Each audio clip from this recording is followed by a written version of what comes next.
Welcome to Chris and Jen in the Morning. Where it's always morning somewhere. I'm Chris. And I'm Jen. And we are back again. Back again. Excited to have you with us today. I don't know what I'm doing here with my shoulders. I don't raise the roof. I don't know. Born in the 80s, grew up in the 90s. I don't know, folks. I am super excited to be here with you today, Chris. And I recently have spent some time back in Kansas. We've got some stuff going on with my family, and I'm very grateful that I can spend some time there. But I grew up in Kansas, and so my gratitude moment that I have to share is what I realized when I was there last week is the sunset. I keep wanting to say the sunrise and the sunset. Let's just be honest. I am not here for the sunrise. I am sleeping during the sunrise. The only sunrise I've really seen much of is in India when the night is day and the day is night. It's beautiful, by the way. But back in Kansas, where everything is just flat and there's a wide, expansive space and you see so much of the horizon, the sunset and the moonrise is just like beyond gorgeous. Yeah. And I don't know, I'm sure there's some science principle that could explain why. Maybe it's the time of year, but like the sunset takes up the whole sky and the sun is just enormous. Like it's just giant. And you just see, it's like the iconic, you see the sun just disappearing onto the horizon, this giant sun. And then you see the moon and you get to see the moon rise and it's giant. And I remember as a kid, I was terrified of the man in the moon who would follow me in the car when we drove.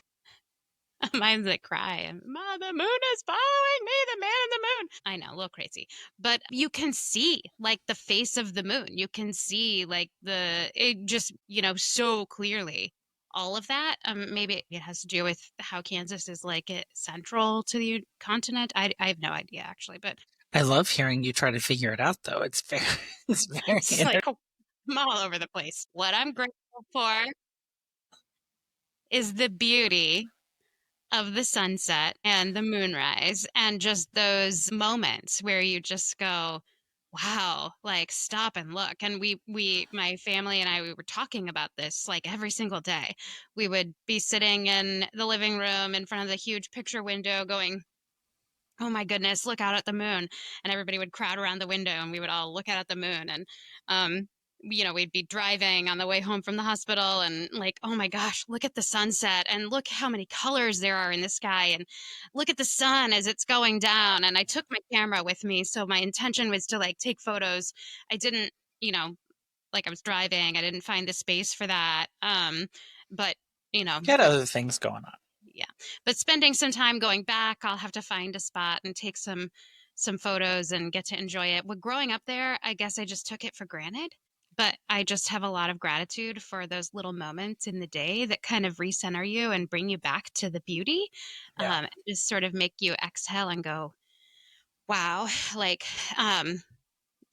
this brings my heart a little bit of happiness. So, yeah. I mean, I was going to ask if you took your camera and took pictures and all the things, knowing that you were there for other reasons, but, I took my camera and I didn't open the bag. All right. Well, maybe next time. It's good to have goals, right? Yeah. Good to have goals. Yeah.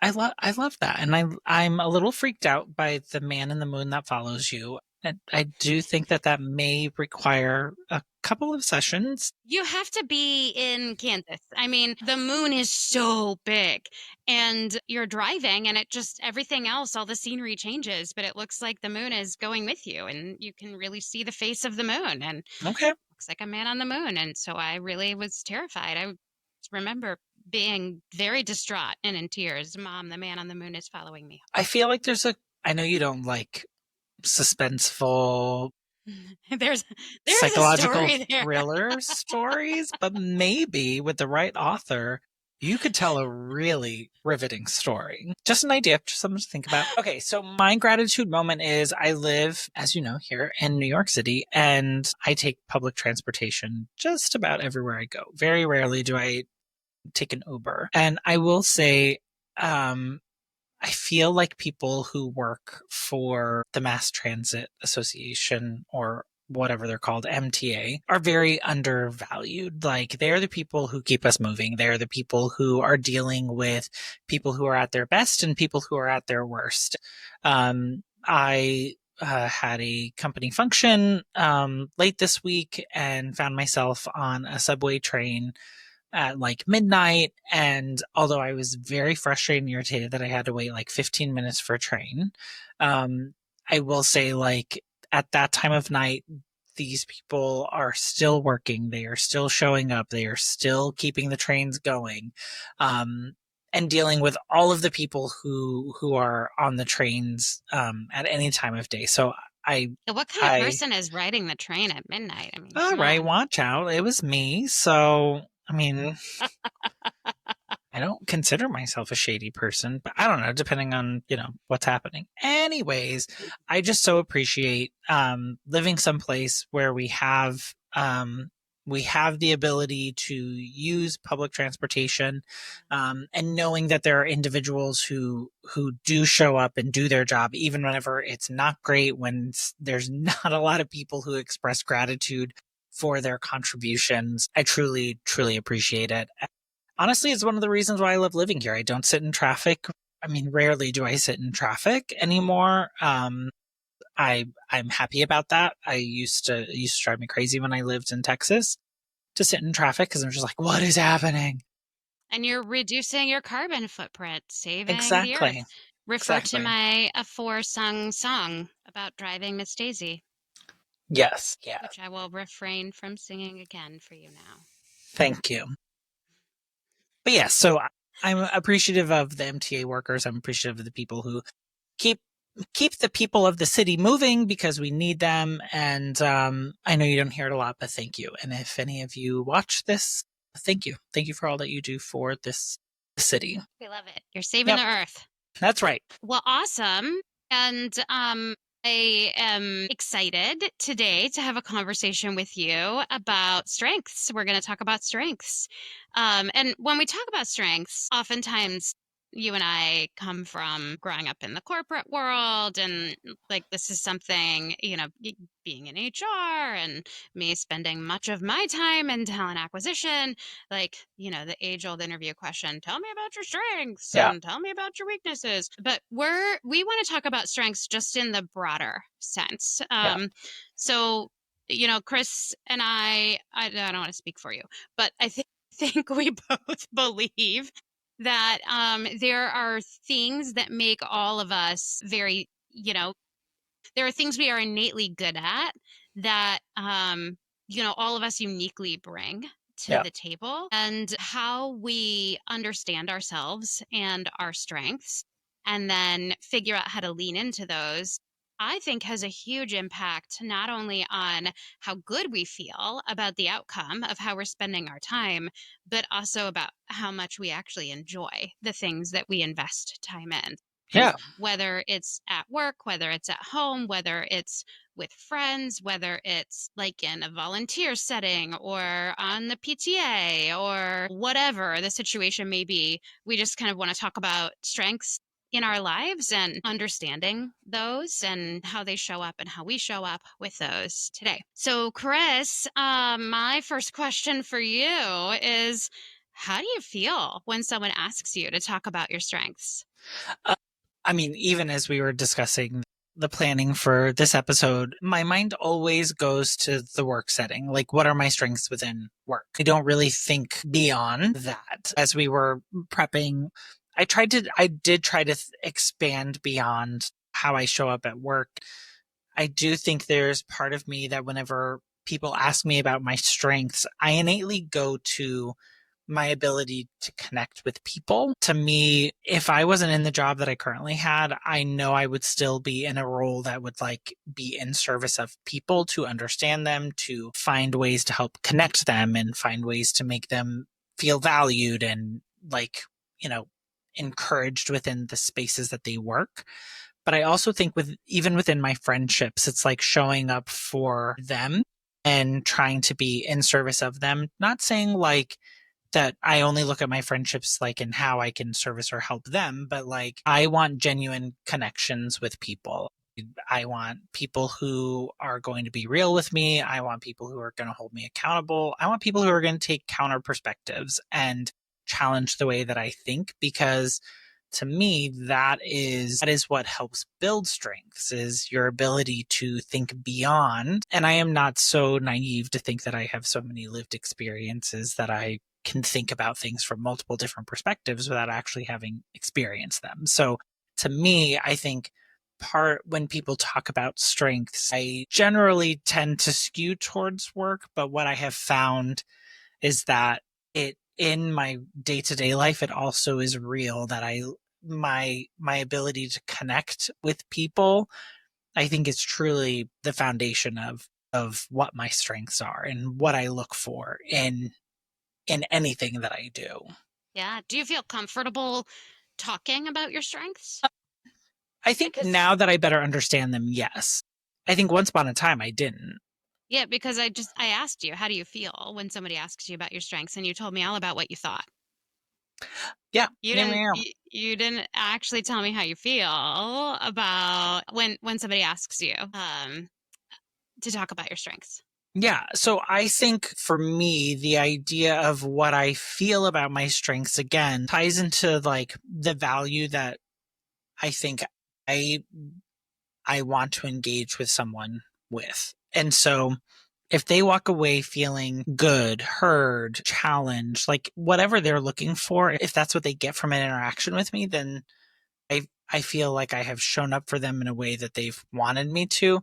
Now, there have been instances where I have shown up for people in ways that I don't think that they wanted me to, and I have to weigh like, is am I okay with that, or do I need to like have a follow-up conversation Is with there time them? to adjust? Yeah. Right. But I think I'm fine with I feel like whenever I talk about my strengths and the way that I feel about them, I think because it's so people related, don't like it's hard for me to, and this was like brought to my attention when I was like in my 20s, like my ability to connect with people, earn trust quickly, all of those things. Like I didn't I didn't really understand that or see that as a strength. Like I always thought of strengths as like the tangible things that Mm, you can show that you've, delivered a project, you've done this presentation, whatever it may be. like execution oriented Correct. strengths. Correct. Yeah. And so for me, it wasn't until someone told me like your ability to go in and like immediately earn trust with people and show them the value that you can bring. And whenever the person was sharing that feedback with me, I said, well, I don't understand. Can you explain? And then they did, and I was like, oh, okay, well, yeah, I guess that is a strength. That is the ability to go and understand people's needs and start figuring out a plan on how to meet those needs, even if it's not me myself like doing the work to get it done, but knowing how to rally resources, knowing how to pull the right people in and keep the right people informed. It's a balance. And so I think for me it was a little bit of a it took a little while for me to learn how to in my professional setting. And then whenever I took a step back and looked at it through the lens of like how I show up for my friends in my personal life, I show up a lot in the same way. Yeah. I mean, part of yeah, well, not part of the reason I ask this question to start us out is for most people, it's really uncomfortable to talk about your strengths. And it feels like, oh, knowing what my strengths are and talking about them feels like bragging. Yeah. And what if other people see my strengths differently and they disagree? And then it just seems like I have an ego and all those things. And I, like so many times, have heard that from others. I can relate to that in my, profession at work. It's a question that, I have interacted with quite a bit. And Yeah. so I tend to ask it in a different way because I don't want somebody to give me some canned answer. I really, there's like no right or wrong answer here. I'm just trying to understand you better than how you teach other people how to ask that question in an interview setting, because we all bring different things to the table. As I thought about this in preparation for this conversation, what I was thinking is, the first time that I really had the concept of like us having these different strengths was in a work setting.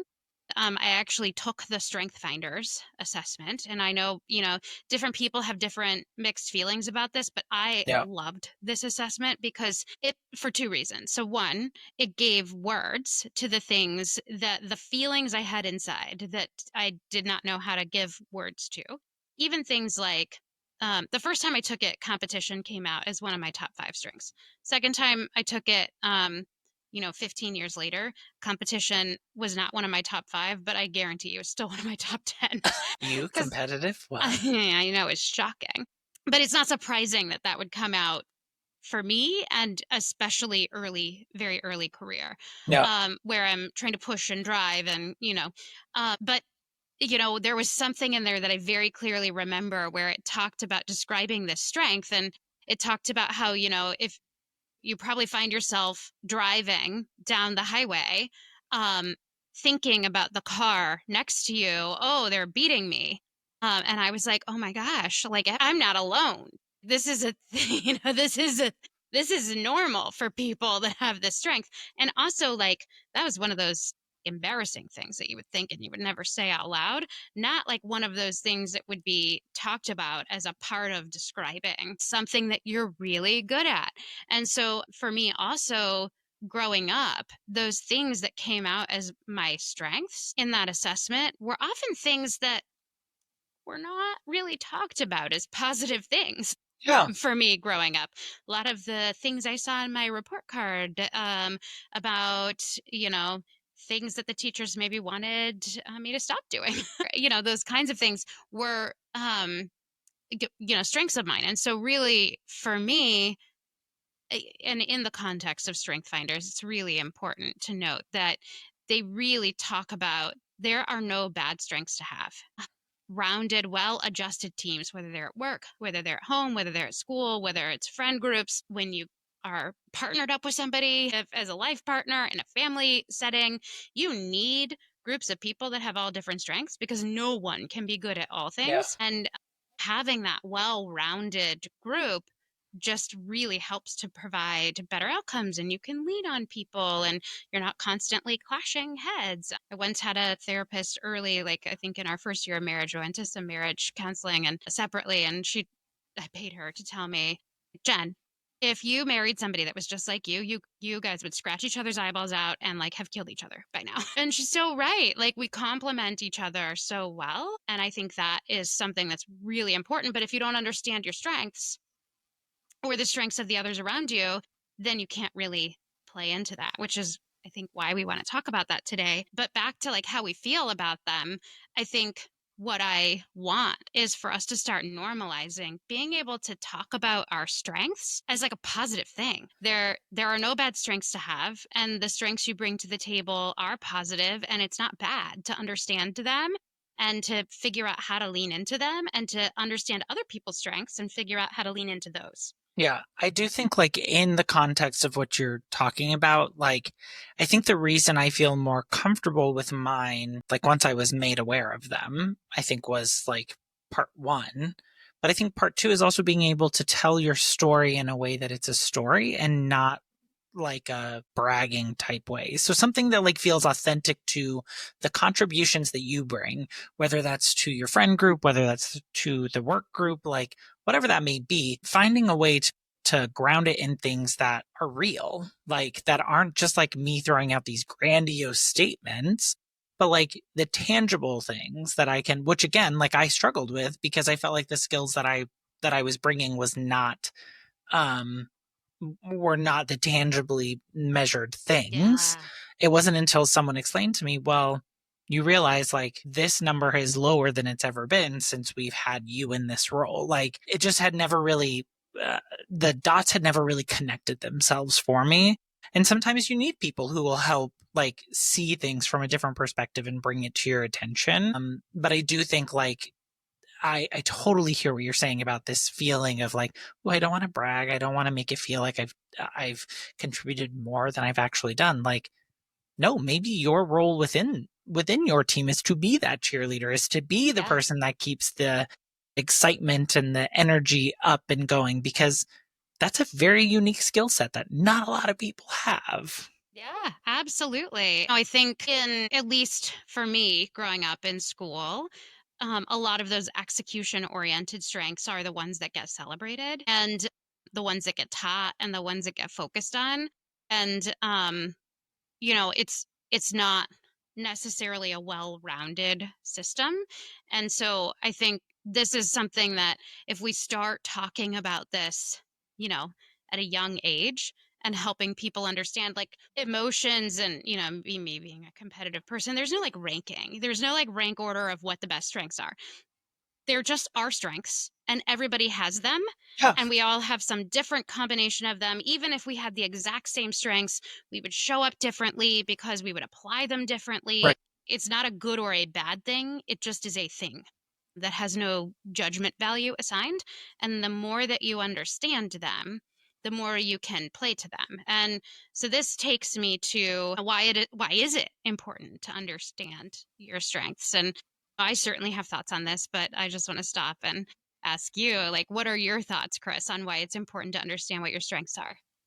Well, I think it's so that you can better understand how you are needed within a situation, but also it's a decision if you want to put your energy in there. And I know that that is probably not like well, super celebrated thing to think about, but why am I going to go invest my time, energy, and my skill set into this space if my contribution is not going to be seen, appreciated, whatever, like why am I gonna go spend time there? And so I think understanding what your strengths are, going and investing that time, because time is a limited thing that we all have. Like, is that what I want to go spend my time doing? Number one. And number two, am I truly needed?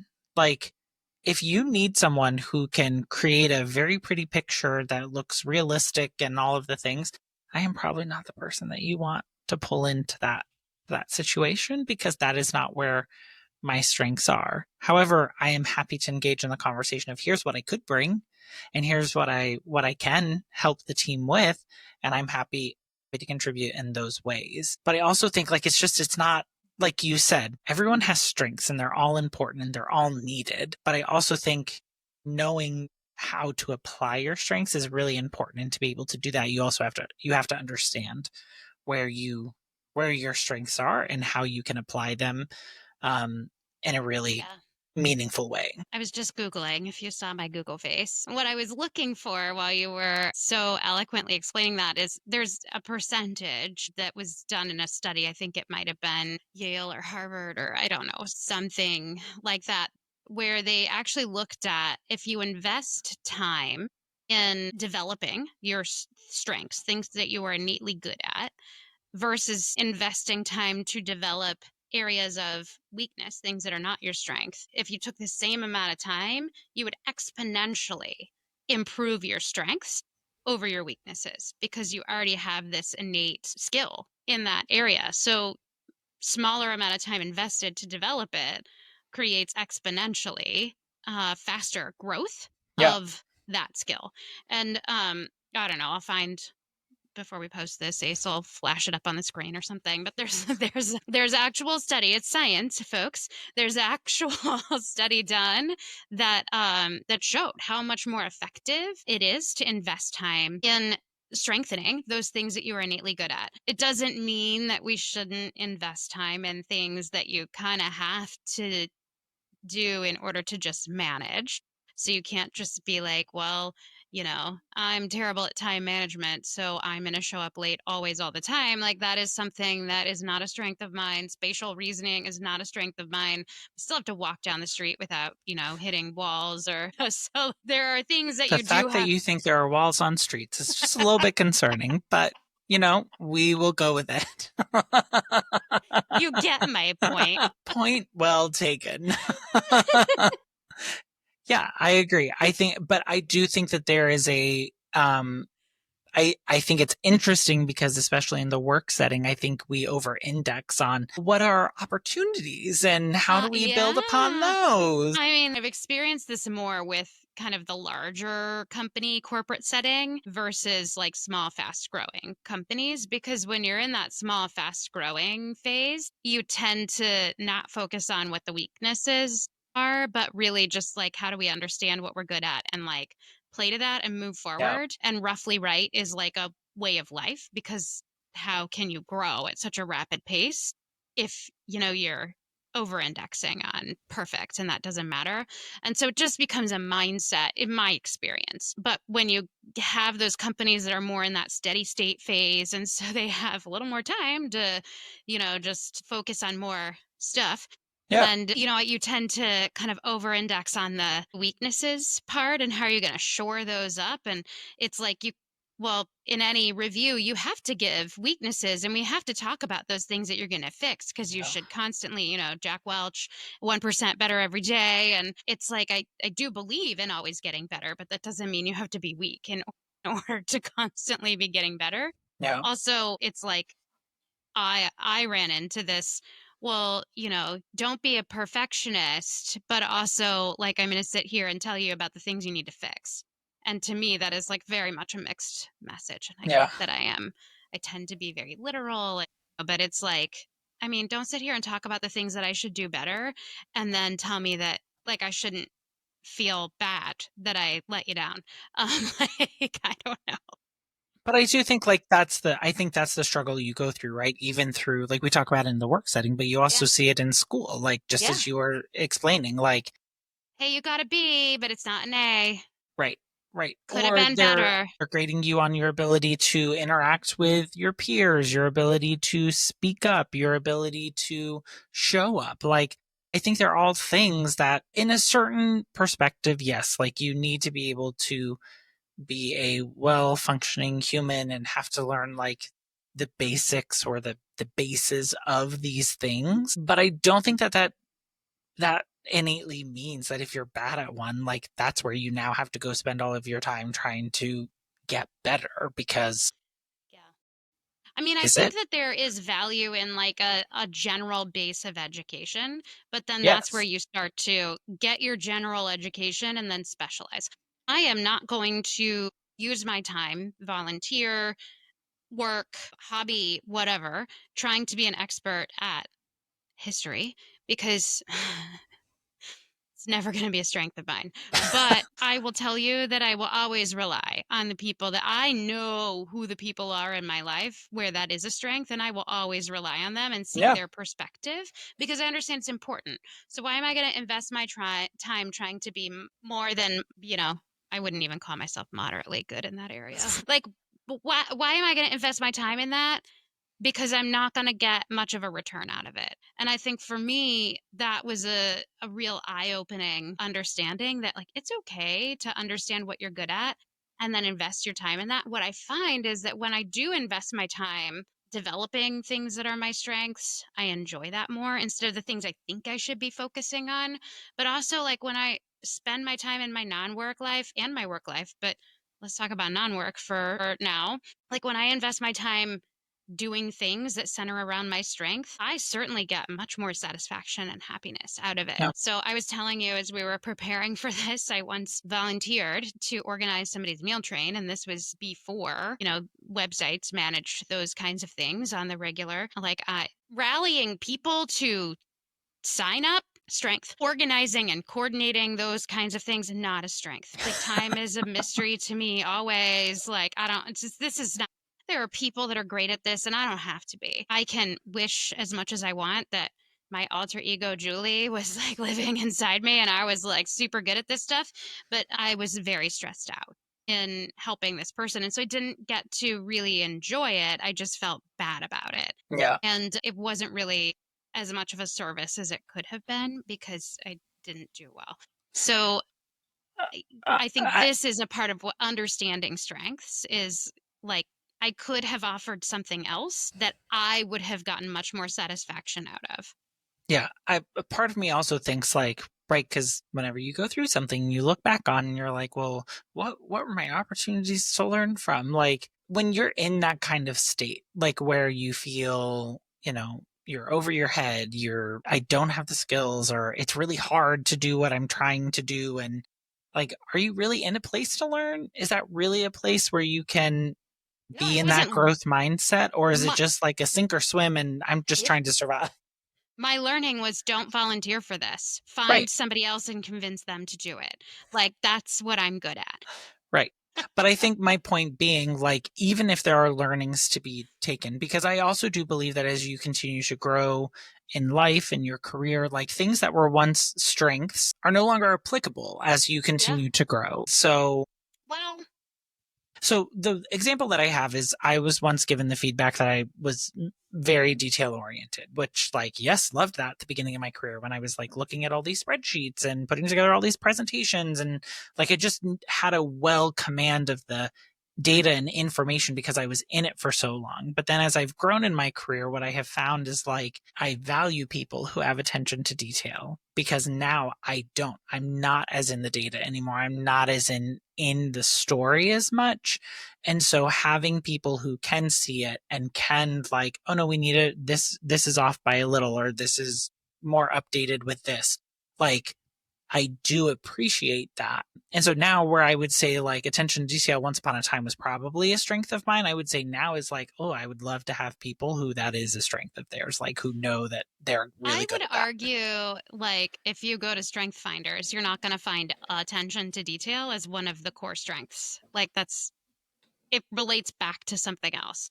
And so I would say, I would argue that you probably are still good at that, whatever that is that makes you good at attention to detail. It's your like critical thinking skills and, your logic and all those things, but you are applying that in a different way. So you were applying your strengths at managing all of the details and you were doing that really excellently.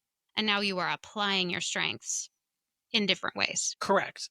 I'm not disagreeing with that. I'm just saying like my strengths now being applied in different places, I feel to continue to deliver something at a level at which I am happy to have my name on it. I am happy to Yeah. be attached to it. Like I want someone who Who can focus on those things. Yeah. Cool. correct. Because your purview is bigger. Correct. Exactly. And When so it's all you can only do so much. right, exactly. So I totally hear you. Like I think your strengths continue to be strengths. The way that you apply them evolve and change, but that doesn't mean that you can then, it's why chefs generally have sous chefs and Yeah. prep chefs and all of the things because they can like curate a plate, but there are so many details that go into that plate, and to make it sure that what leaves the kitchen is exactly what the chef had in mind is very specific. So to me, like, that's also like understanding that like you need others. It's okay to ask for Yeah. others. Yeah. Okay. So I had a recent leader who I adore, and she said to me, and she would say this quite often, but she would say, best and highest use, Jen, best and highest use. And so, what she was saying is like, hey, you guys are used to being elbows rolled in, arms in, just do it all. But like, is that your best and highest use? Or what are you not doing if you're Right. focusing on this task over here? And because you can do more than just that task. Yeah. And so how do we offload some of these things so that you can really be operating at your full license and in the best and highest use instead of this like constant scramble, of a high growth sort of mode. And it was a great reminder that, sometimes we need to break the cycle of what we're doing and go like best and highest use. But she and I had a very, like meaningful conversation for me one time where we were talking about a problem. It was a problem that needed to be solved, and it was a high visibility problem. It impacted experience, and we all agreed that it was important. And there was somebody else that was assigned to solving this problem. And I didn't feel that the problem was being solved and it was having an impact in my space. And so I said, do you just want me to solve this problem? Should I just be solving this problem? It's not in my purview, it's not in my lane, but should I just be solving this problem? Because we're both frustrated. And what she said is, Jen, I have no doubt that you can solve this problem. But if you spend your time solving this problem, then what are you not doing? And is that really what you want to spend your time doing? And I was like, is that what I want to spend my time doing? No. Like, I didn't know that I could ask that question. That's a really good perspective. Like, is this going to bring me joy to focus on this? And I think for me, that was a really important moment as I think about applying my strengths, using my strengths, operating kind of in the context that you're talking about at your full license. How you choose to apply your Yeah. strengths changes over time. And yeah, I could solve that problem and we would all stop being frustrated by the outcomes of it not being solved. Like, is that really what I should be doing with my time? And like that's very much a work setting, like Yeah. But I conversation. think it does go back to that idea of why is it important to understand your strengths? It's because whether it's in your work setting or in your personal setting, like, are you investing your time, energy, and effort into the right things that are going Yeah. to bring you joy, that are going to accomplish whatever it is the grand accomplishment is that you're trying to fix, whether that's within your family unit, your friends unit, your work situation, whatever it may be. But you have to understand your impact on that situation and what you bring to the table. Yeah. And if I didn't understand what my strengths were, then really all I would be hearing about is the things that I am not doing well enough. And like that is just whatever setting you're in, friendship, PTA, volunteer, Yeah.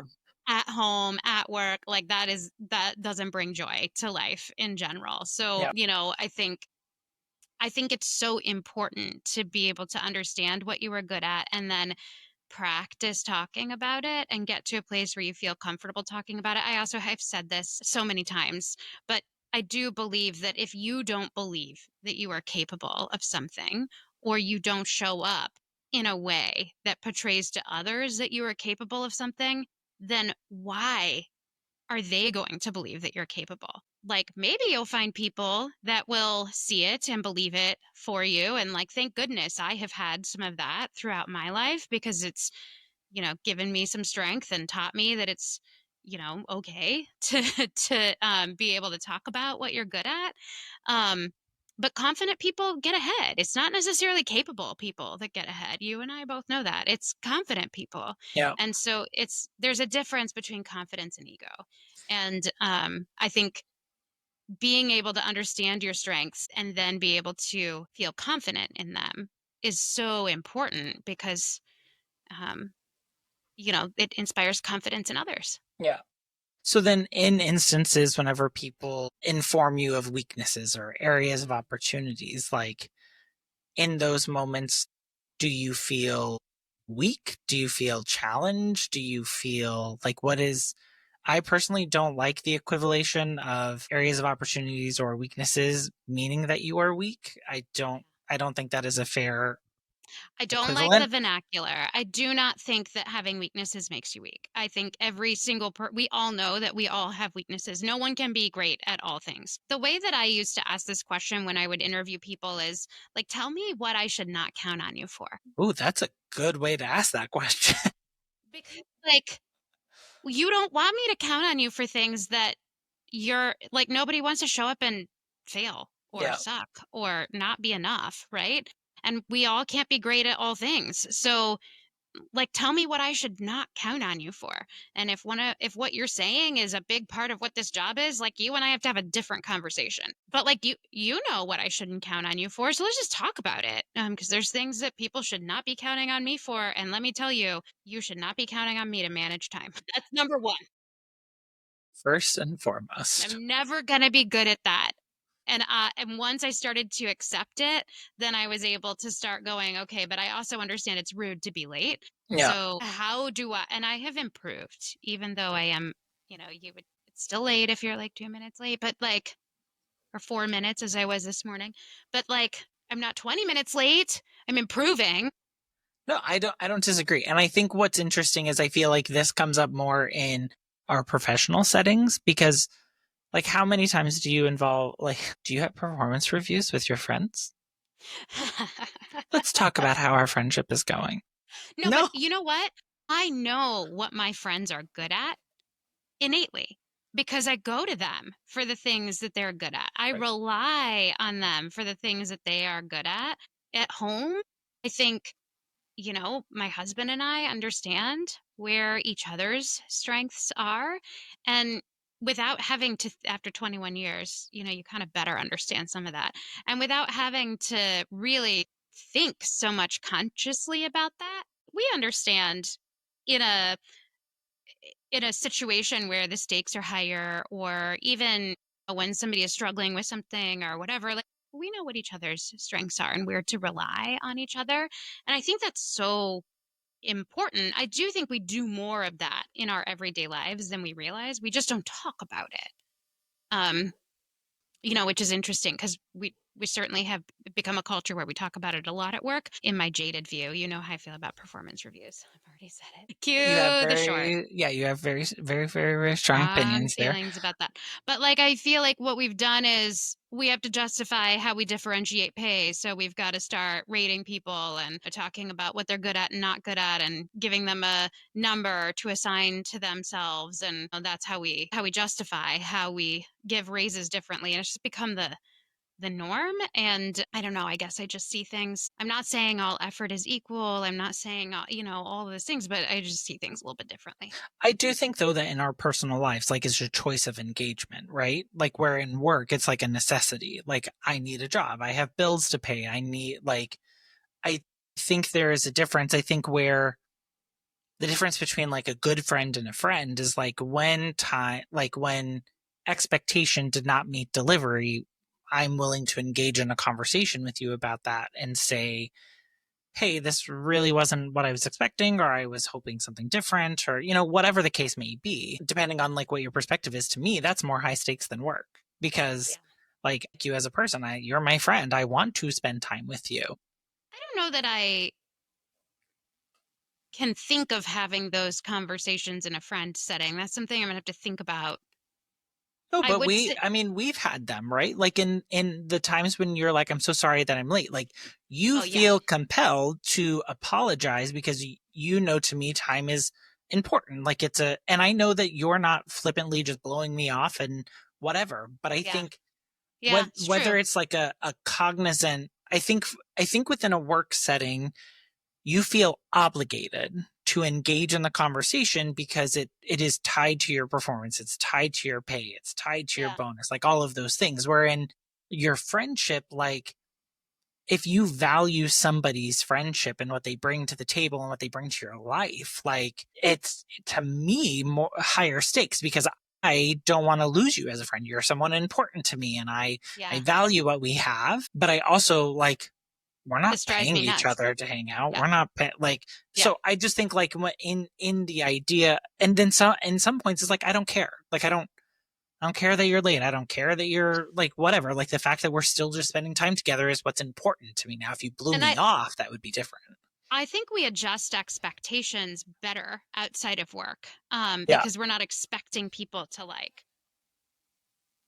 just meet all these expectations. So, Right. like, you have that friend that is always going to be late. And so you just adjust your expectations, and maybe you even help them because you're a more timely person in Yeah. texting them, or, telling them it's 15 minutes earlier than what it is, or, all the things. And we need to think of another good example, but like, in so as an example, a strength of mine is in a difficult situation, I can kind of have shove down the emotions of it and have a more pragmatic, how do we move forward? What do we need to know response? And the flip side of that is that in those situations, I am not always checking in on how everyone is feeling. And so sometimes I tend to say things that I don't intend to come across as insensitive, Yeah. but they can be insensitive.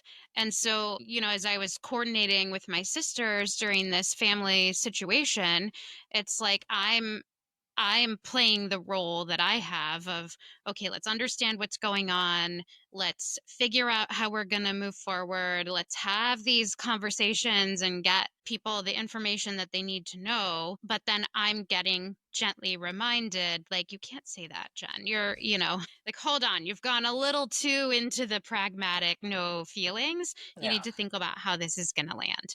Yeah. And it doesn't mean that I am better because I'm not. It just means I have a different role to play. And having us all show up and understand our strengths and play into those means that we are able to have a more well rounded approach, support each other better, have a better outcome. And so I think in non work settings, we tend to do that more naturally. Mhm. And we tend to give each other, to your point, more grace in that. And we tend to already adjust our expectations because we know these people Yeah. that we're spending time with, and we know what they're good at and what they're not good at. And so, like, why would I ever rely on you for something that I know is like not in your wheelhouse? Please do not rely on me for things that I am not good at, because I will let you down every time.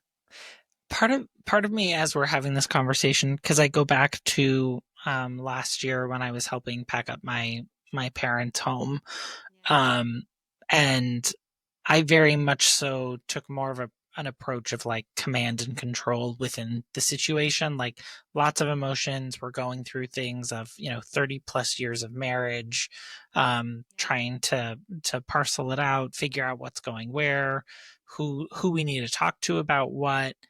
And I will say it's probably the first time that my sister and I have had like some real conversations about like how we show up for one another. Like she definitely was like, you let me know what you need from me and I am there for you. And she did. She showed up. She was always willing and able and all of the things.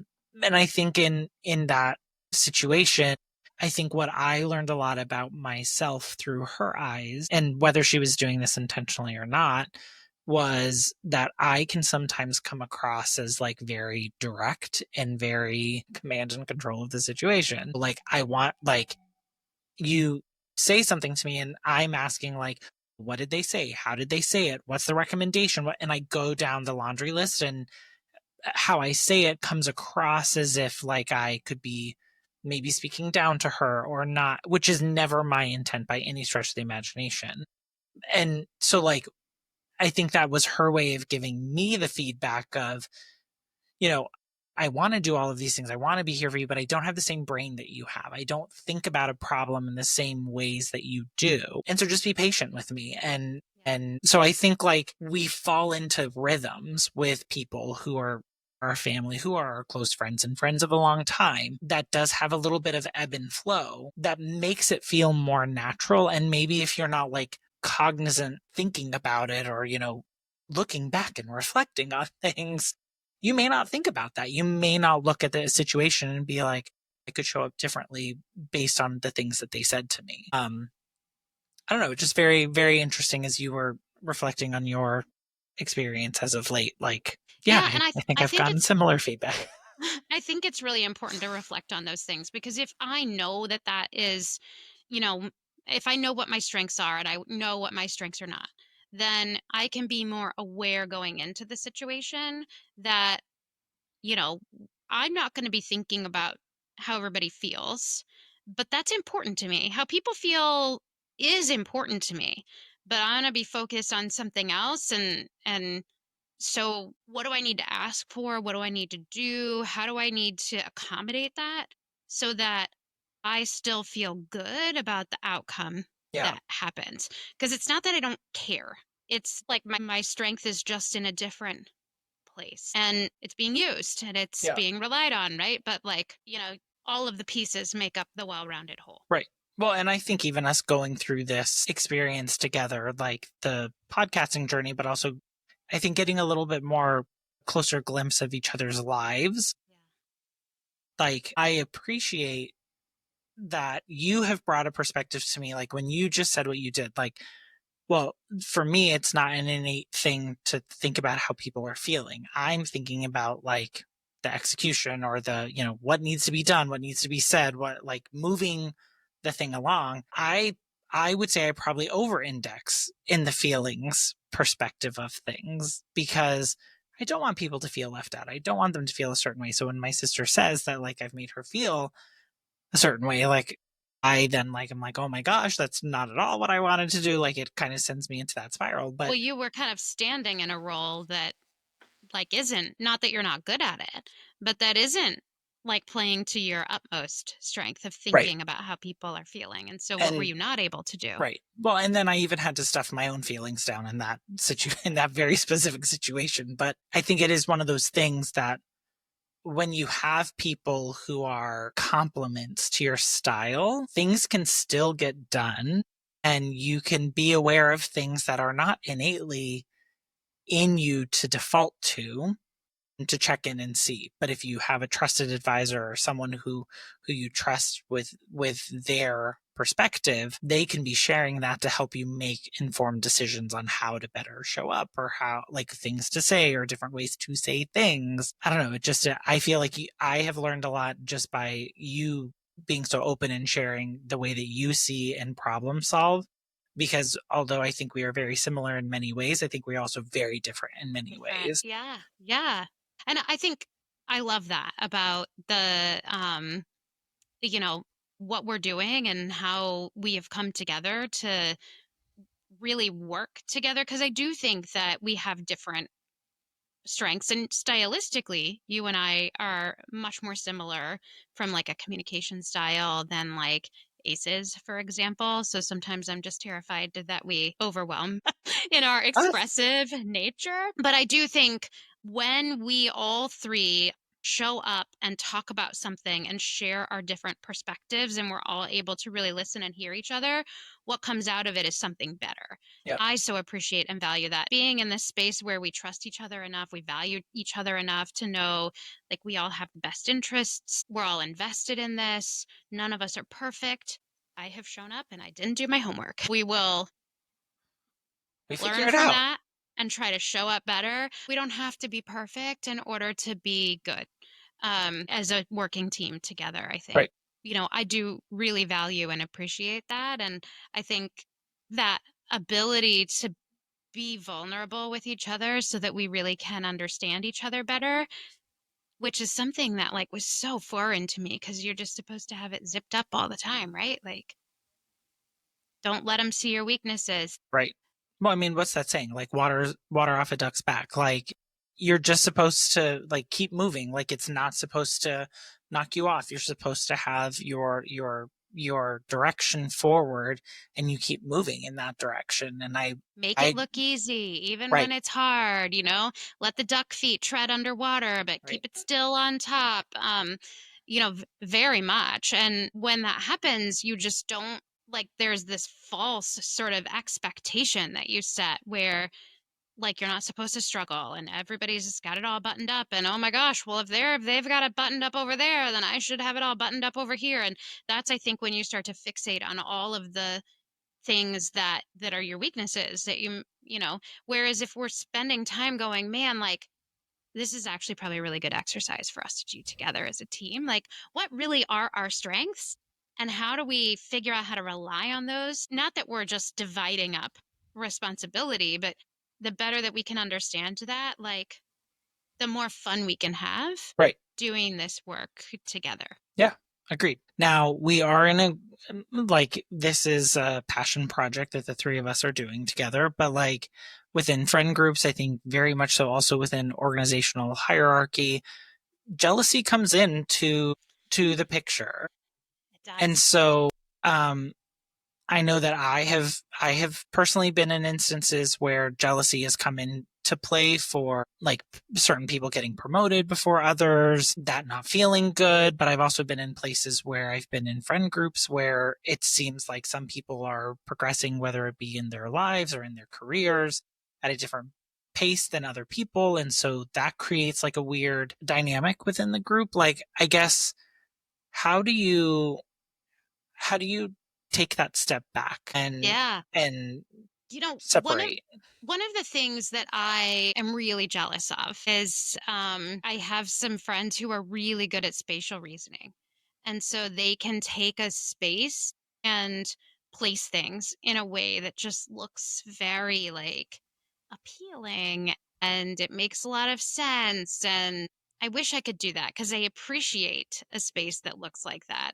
And yet, like, I'm overwhelmed by it. But I think like my jealousy looks different. It's like the admiration kind of Mhm. jealousy. And I think, you know, there was a time that I used to kind of go, well, can I watch and emulate that? Can I learn that? Can I watch enough YouTube videos to figure out how to do that well? And then I started to realize, like, I may be able to invest a ton of time in this and get passable. No one's ever going to hire me for this task. It's never going to be good enough for my standard. Yeah. Like, I'm never going to feel good about it. Some things it's okay to hire people to do, you know, like it's okay. And also, I'm not going to be like volunteering to do the inspiration wall, you know, in the kids' classroom or whatever, because like it's not what I bring to the table. I think that's where I just take myself back to, if you can't talk about your strengths without feeling like, you know, that's bad, that doesn't show humility, whatever, then how will you ever continue standing when you see your weaknesses? Because if all you see are your weaknesses, there's nothing for you to look back on and go, no, but I'm like still enough. Yeah. Yeah. I think there's a level of, I don't know, I always tell people you can't compare. Like it's not, if you compare yourself to others, it's never going to lead to anything good. And yes, that's the world we've grown up in, right? Like we have rankings within the schools that we grow up in. You end up on different teams, whether it's A, B, or C. Like we live in a world where you are categorized and put into spaces that people see you as. Boy, do I love to win. Yes, you do. You surely do. But I think like it becomes toxic when you try to put that lens on the way that you are navigating life and the way that you are navigating your relationships with people, because Yeah. like everyone is unique and special. And I always joke about that, like, oh, they're a special snowflake. I truly do believe that. I think everyone is unique and special. And that's what I value in my friends is the uniqueness that they bring. That does not mean it is not always easy to show up for them in the way that I want to for them or they need me to for them. But I also think like it can unintentionally create this environment within a friend group that can wreak havoc if you're not careful. And I love what you said, like about, seeing what your friends are capable of and then understanding like, well, I could spend a lot of time and investment into learning that, or I could just hire someone to come in and take care of it for me. Like, and I think like that's the thing that's hard is like being willing to separate yourself from it and say, I'm not the same as them. Like Yeah. our life's trajectories, our skills, our abilities don't have to be the same. And if you're looking at somebody else and like really feeling that green monster come out, um, I would say like I would ask like, do you know what you are good at, or are you just longing for what somebody else is good at to fill kind of that hole or that Yeah. need? Because if you really spend time appreciating the things that you bring to the table, then it doesn't feel like there's a lack when you see what other people bring to the table and you know that it's different, Yeah. because you're comfortable with the things that you bring to the table, and everybody has those things.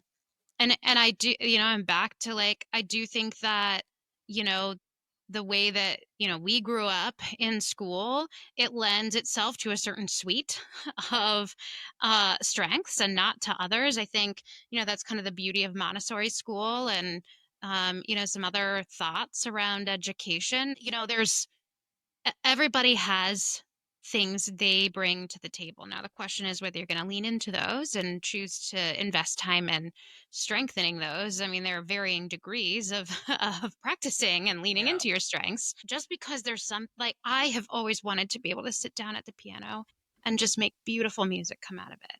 And It's that my guy. brain, My brain doesn't work in that way. And so I'm not saying I can't learn to play the piano. What I am saying is I am not going to be a master pianist ever. And I have to be okay with that. Like I Yeah. can enjoy other people's music. Like it doesn't have to be me. So what's the outlet that I can find? What are my strengths where I can feel that sense of satisfaction? And really for me, that's about like creative outlet. And I think what you and I have been doing is like really fulfilling that.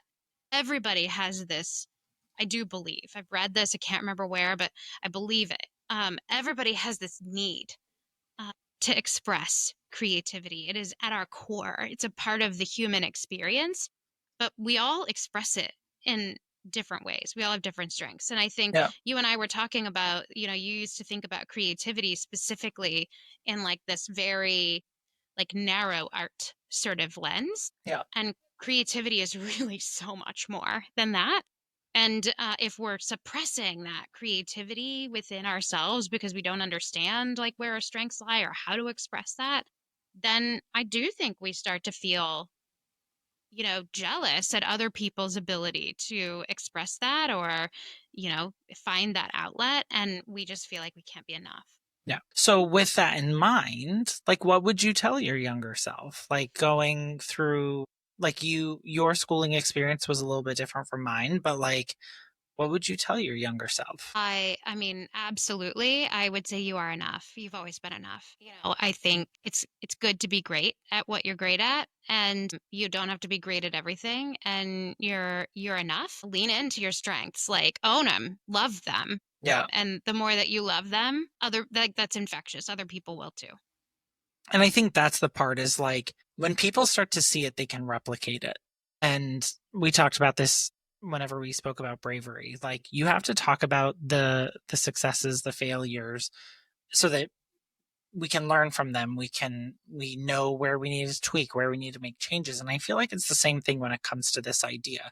I think a lot of times we're taught growing up in school these concepts of like everyone's special, everyone's different, everyone brings their own thing, but yet we still end up in this space of like needing to like fit in and wanting to be seen similar to our peers, and we lose this like self of this idea of identity and like owning that and understanding that my identity may be a little bit different than someone else's. That doesn't make it wrong. That doesn't make theirs wrong. Like we are all bringing something that is important. And as we were having this conversation, it brought up a movie which is based on a book called The Giver, and they're assigned in an effort to live in this like perfect community where there's no war, where there's no suffering. Like you're separated based on like what you can bring to society and grouped in those ways. And I almost feel like not that we try to do that, but that we try to put people into boxes or things that we can better understand so we know how to engage with them versus saying like, wow, it really takes all of us to make this work. Like Mhm. if we want something excellent, if we want something special, if we want something unique, like we need people who are going to bring different perspectives and different skills and strengths to the table. Because again, there's no way all of us can have lived every experience, can do all of the things. None of us are perfect. And so it's really embracing that idea of, not being perfect, but knowing that you are good. You bring things to the table. Yeah, and yeah, okay, so you're gonna laugh what I'm gonna unfold here. You're gonna laugh at the way I'm gonna do it. So, I think about, way back when, a time when things were simpler, before we created all of the corporate life and all of that. And I think about, for us at least, it's a way back when. There are cultures and countries where this is like a way of life still for them, but for us here in America, this is a way back when. Um, and I think about this like when I'm playing some of my cozy games. So like Stardew Valley, everybody has a job. You all have Yeah. jobs, and you need the person that runs the pub, and you need the grocery store guy, and you need all the people to do their part. And then everybody comes together and shares their strengths. And so, like, if you think about way back when, you had the people that were growing the different crops, and you can't live on just one crop alone. And you have the doctors, and you have like I grew up in my house, there was a lot of Little House on the Prairie, and there's a doctor, and there's the farmers, and there's the mill people, and there's, the store mercantile owner. And like you need somebody to be playing each of those roles. Right. And so if everybody wants to be the mercantile owner, we have a problem, right?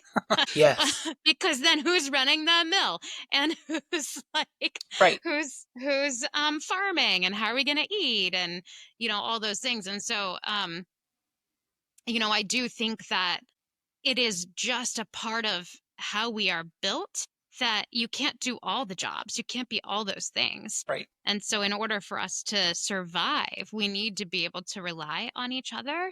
And you get so much more fulfillment out of understanding and now your strengths aren't always your job. So That's very true.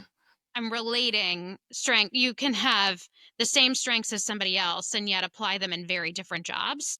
So I'm not saying that like being a farmer is a strength or being a mercantile owner is a strength. I'm just using that as an explanation to say, like, everybody brings something different to the table, and we all need those things in order to make us kind of a whole Right. community. And if you don't spend the time to know what is it that you bring to the table, and then to feel good about that and confident in that, then when you do see what other people are bringing to the table, I think you are more likely to be jealous, because what do you have to look back and feel good about? Right. Well, and I do think that that is where we have to be willing to see things differently. And those who came before us, like, don't replicate it. Like, they've lived Mhm. their life. They've contributed. Like, innovate. How do you put your spin on these things? Yeah. Because that's where new opportunities lie. And that's what the importance of individuality is. That's the uniqueness that we all get to bring to it. And so I think when we talk about strengths, it's hard to truly embrace what that may be, because it feels like we're putting ourselves potentially like in a certain column. Like, this is all I can do. But no one is an absolutely one or two things. And the way you look at it, the way you problem solve will be very different from someone else who has those same strengths. I mean, thank goodness. Otherwise, I wouldn't be needed. I need you. If other people thought just like I did, then why would I need to be here? And certainly, I don't want to surround myself with people that think like I did, because then why would I need a conversation? So tell me, what would you tell your younger self about understanding your strengths? That not all strengths are tangible. Like, you can't, like, not all of them you can't easily run a report. You can't easily roll back the footage. Like, it's sometimes things that are felt. They are sometimes the environment you create, and embrace those things. Because I think for a long time I was trying to figure out like what that was. Like, my brother was good at sports, my sister was good in music. Like, I think I was a little bit lost because I didn't see like where I fit in. Now, this could totally be because I had this other thing that like I was not acknowledging or speaking out loud, Oh, you which did? could impact. Not sure if you've heard about it, but I do think like sometimes those things can, like, it just makes it hard to acknowledge that sometimes what you bring to the table is not always something that people are going to walk away with a report, with a PowerPoint, with whatever it may be. But embrace those things, because at the end of the day, they're still needed. Yeah. Yeah, absolutely. Well, I appreciate you coming to the table to talk with me about strengths. And what do we want to hear from folks? I would be interested in hearing from people about, like, what are your thoughts on all of this? Like, I do think that we innately go equivalent strengths to work. So I think a lot of people will identify areas there where they've maybe either, figured out where they fit in or what their career is or whatever. I'm kind of interested more in those like areas in your life that you've just kind of fallen into it because that, like, you are who you are and people have embraced you and your skills. And so your friend group, your family, like, how do you show up? How do you put those skills to work? I would love to hear about those. I would love to know, like, how did you figure out what you were good at? Like, was that just sort of a relying on other people? Is there something that you did? I would love to know a little bit more about that. So, if you are willing to share that with us, we would absolutely love to hear from you. You can comment on this video and don't forget to hit like and subscribe and whatever else. We would love that. If you want to hear more of these conversations, then please, leave a comment, hit like, hit subscribe. We also would love to hear from you via email. You can email us at chrisjeninthemorning@gmail.com. You can call and leave a voicemail or text us at 940-278-8129. Or you can hit us up on any of the social platforms. I think we're on almost all of them. YouTube, Instagram, Facebook, TikTok. We are at Chris and Jen ITM. ITM stands for in the morning. We didn't think you wanted to spell it all out. So definitely, we'd love to hear from you. And until next time, be kind to one another and make it a great week. Bye, everyone.